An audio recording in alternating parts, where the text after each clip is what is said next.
అని కృష్ణమురళి అనేటువంటి ఊరకుక్క పిచ్చి కుక్కలా మురుగుతూ కారుకూతలకు వస్తూ ఉంది. ఈ యొక్క పిచ్చి కుక్కని చెప్పుతో కొట్టాలా ఇంకా దేంతో అయినా కొట్టాలా అర్థం కానటువంటి పరిస్థితి. అసలు ఇంతకీ పిచ్చి కుక్కలా మురిగినటువంటి పోసాని ఏం మురిగాడు?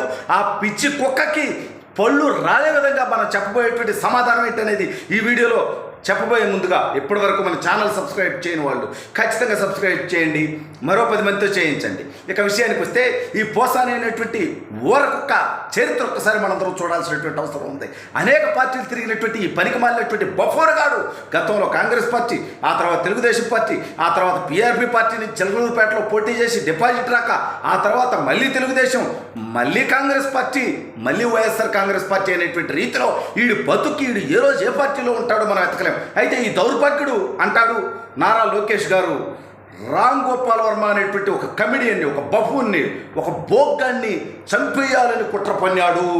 దీనికి నారా లోకేష్ అప్రూవల్ ఇచ్చేశాడు కొంతమందికి, కానీ చంద్రబాబు నాయుడు మాత్రం వద్దు ఆగడని చెప్పాడు.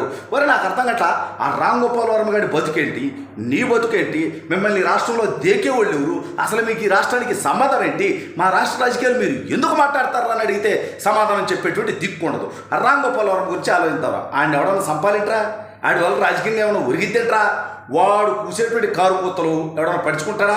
వాడు తీసేటువంటి బూతు బొమ్మలు వాడి బతుకేంటి? వాడికి పేమెంట్ ఇచ్చుకొని వాడి కాళ్ళు గడ్డ పెట్టుకొని మీరు ప్యారడీ సినిమాలు తీసుకుంటూ తెలుగుదేశం పార్టీ నాయకుల్ని, జనసేన పార్టీ నాయకులను అవమానించడం తప్ప నీ బతుక్కి వాడి బతుకు పీకింది ఏమైనా ఉందంటరా? వాడిని వేసేయాల్సినటువంటి అవసరం ఉందంటరా? వాడిని వేసేస్తే మాకేమైనా ఉపయోగం ఏంట్రా? ఒక ఓటు ఏమైనా ఎక్స్ట్రా వస్తుందంటరా?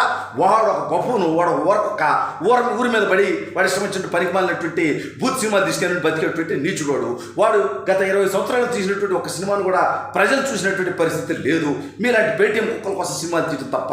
ఈ పోసాని అనేటువంటి వాడికి సినిమాల్లో వేషాలు లేక ఈ దౌర్భాగ్యుడు దిగజారిపోయి ఈడు జగన్మోహన్ రెడ్డికి భజన చేసి కమ్మ సామాజిక వర్గాన్ని, తెలుగుదేశం పార్టీని, పవన్ కళ్యాణ్ గారిని ఇష్టం వచ్చినట్టు తిట్టి ఆ తర్వాత ఈడికీడే మళ్ళీ క్షమాపణలు చెబుతూ ఈ దౌర్భాగ్యుడు కడుపుకి అన్నం తింటే వీడు రాజధాని ప్రాంతంలో అదని చెప్పుకుంటాడు. ఆ రాజధాని ప్రాంతంలో రైతుల మీద దాడులు జరిగితే, మహిళలను అవమానిస్తే కనీసం నోరు తెరవలేనటువంటి ఈ నీచుడు నోట్లో ఎవరిది పెట్టుకున్నాడని నేను అడుగుతున్నా. ఈ పరిగమాలను బోగ్గాడు లోకేష్ గారు చంపేవరే.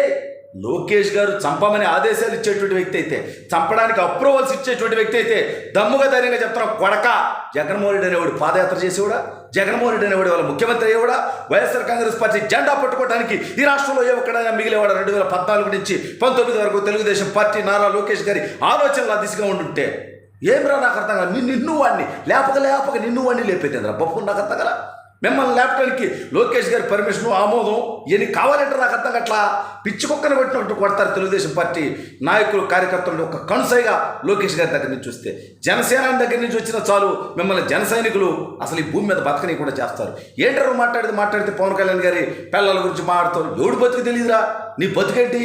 నువ్వు తీసుకునేటువంటి బూత్ సినిమాలు ఏంటి? నీ పార్టీ నాయకుల చరిత్ర ఏంటి? అంబటి రాంబాబు గారి బతికేంటి?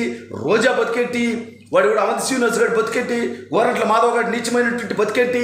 మీ పార్టీలో ఎవడురా పత్రికత నాకు అర్థం కావట్లా. ఒరే వ్యక్తిగత జీవితాల గురించి కదరా కడుపు కనందినటువంటి వ్యక్తులకు మాట్లాడనరా, అశుద్ధం తిని మాట్లాడుతురా అంటే ఈ అదోలంతా కూడా కారుకూతలకు వస్తూ ఉంటాడు. ఈ పోసాని కృష్ణమురళి అనేటువంటి వాడిని దయచేసి రాష్ట్రపతి ఈయన లేకపోద్దండి. వాడు బతికి ఉండాలి. వాడిది బతుకు కుక్క కంటే హీనంగా ఉండాలి. వాడు రాష్ట్రంలో అడుగు పెడితే ఆంధ్రప్రదేశ్, ఈ దౌర్భాగ్యుడికి ఆంధ్రప్రదేశ్లో ఓట్లేదండి.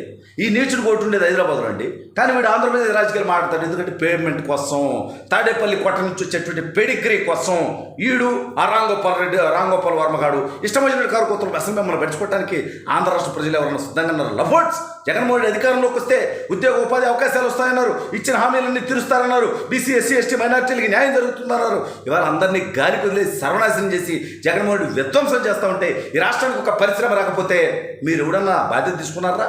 ఏమన్నా మాట్లాడారా? కడుపుకు అన్నం తిట్టేవాడు ఇచ్చాగా నువ్వు ఏదో ఫిల్మ్ డెవలప్మెంట్ కార్పొరేషన్ చైర్మన్ అన్నావు.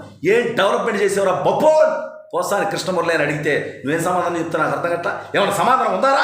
ఏమైనా డెవలప్మెంట్ చేసేవరా? కానీ మేము కట్టేటువంటి పన్నుల నుంచి అశుద్ధం తినే బఫూన్ గడ్లాగా నువ్వు జీతం తీసుకుంటున్నావు అనేది గుర్తుపెట్టుకోవాల్సినటువంటి అవసరం ఉంటాయి.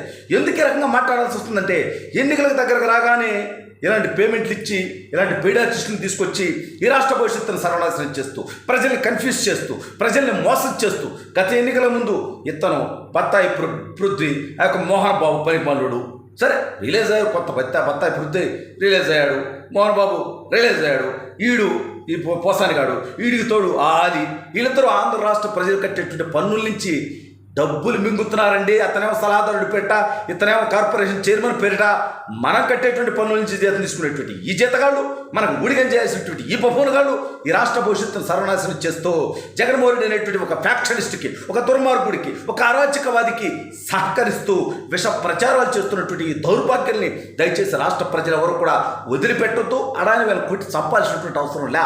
వీళ్ళ మొహాన ఊయేయండి, వీళ్ళ విలువేంటి ప్రజల్లో అనేది వీళ్ళకి తెలియజేయండి. అదే వీళ్ళని చెప్పుతో కొట్టిన దానికంటే అంతకంటే ఎక్కువ ఘోరం అవమానం. పోసాని కృష్ణమురళి అనేవాడు ఈ ఎన్నికల్లో వైఎస్ఆర్ కాంగ్రెస్ పార్టీ ఓడిపోయిన తర్వాత ఇక జన్మలో ఏపీకి రాడు.